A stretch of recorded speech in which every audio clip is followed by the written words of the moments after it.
Kuna mkoa kama Mbeya, Arusha, Moshi, wao wamegoma na wamepunguza nauli, wameongeza nauli na hakuna LATRA iliyokwenda kule, kwa sababu wale ukiwaendea kinachofanyika usafiri hakuna.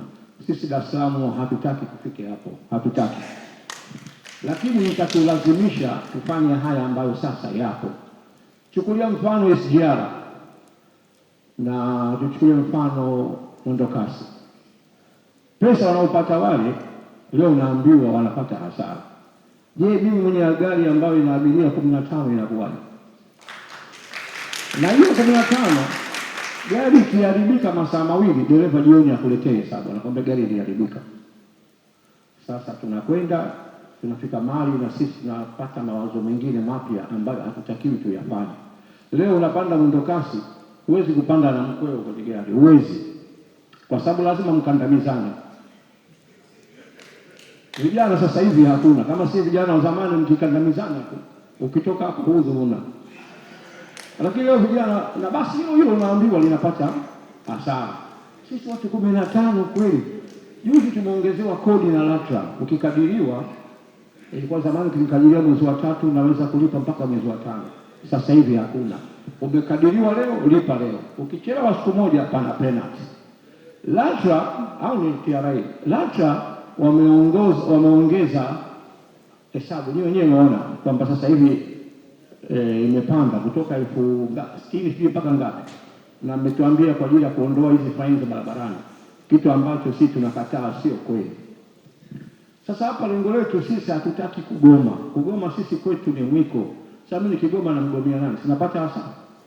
Lakini mkurugenzi, kutokana na hapo tulipofikia, tulitegemea leo mngetuambia mtapewa hata cheuno mle, lakini tena mnatupa historia kwamba mpaka sheria ndio inasema hivyo, tukae mpaka siku 10 na ngapi huku. Watu wameshindwa kuendesha huduma hii, wameshindwa kabisa. Hii wiki moja hii ambayo umeona daladala zinafanya kazi kwa sababu ya sikukuu, wengi hawakutoa magari.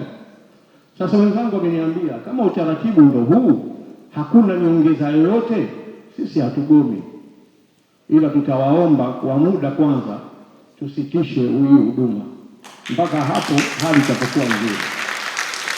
Kwa sababu mimi siwezi kutia mafuta 4,000 hapo nikamchaji mtu nauli ile ya shilingi ngapi, inakuwa ni hasara. Mkurugenzi, hatupendi sisi wote wa Tanzania. Hebu tazama wanafunzi leo miaka mingapi wanapanda shilingi 200, si watoto wetu wale, tumekubali hiyo. Lakini kwa hesabu ya mafuta tulikutegemea mkurugenzi, wewe mtu wa imani, kwa busara, mkisema jamani, kutokana na hali hii ilivyo, basi kidogo hiki tunawaongezea wakati utaratibu unaendelea. Lakini kama utaratibu ndio huu wa mafuta shilingi 3,800, mkurugenzi, hiyo utanisamehe, kesho unaweza kuona daladala haziko, usiseme ni mimi. Hapana. Mimi sasa hivi namiliki na malori yanakwenda Kongo. Siku iliyotangazwa mafuta tu, baada ya kwenda kwa dola 6,000 nimwambia 7,000. Mtu anataka kupakia atapakia, na wanapakia. Huko Mbeya nauli imeongezeka, watu wanapanda. Watu wanaogopa Dar es Salaam kwa sababu hiyo huko hapa mkurugenzi utatupiga pini. Kwa hiyo tunachokuomba tusitishe huduma kidogo tu mpaka hapo mtakufanya mchakato uwe sawa. Hilo ndio ombi sio la kwangu, la wamiliki wenzangu. Mimi naweza nikaingiza za kwangu kesho nikajikuta niko peke yangu barabarani, wataniambia umetugeuka. Kwa hiyo mkurugenzi, tunakuomba huruma, toa neno lolote, pamoja sheria ikuruhusu, lakini hali hata mama anajua. Sikasema nenda sokoni sasa hivi, nyama kilo shilingi 12,000, unataka utanunua, utaki acha. Sasa hii biashara inakuwa sio ulia, biashara zingine zote ulia.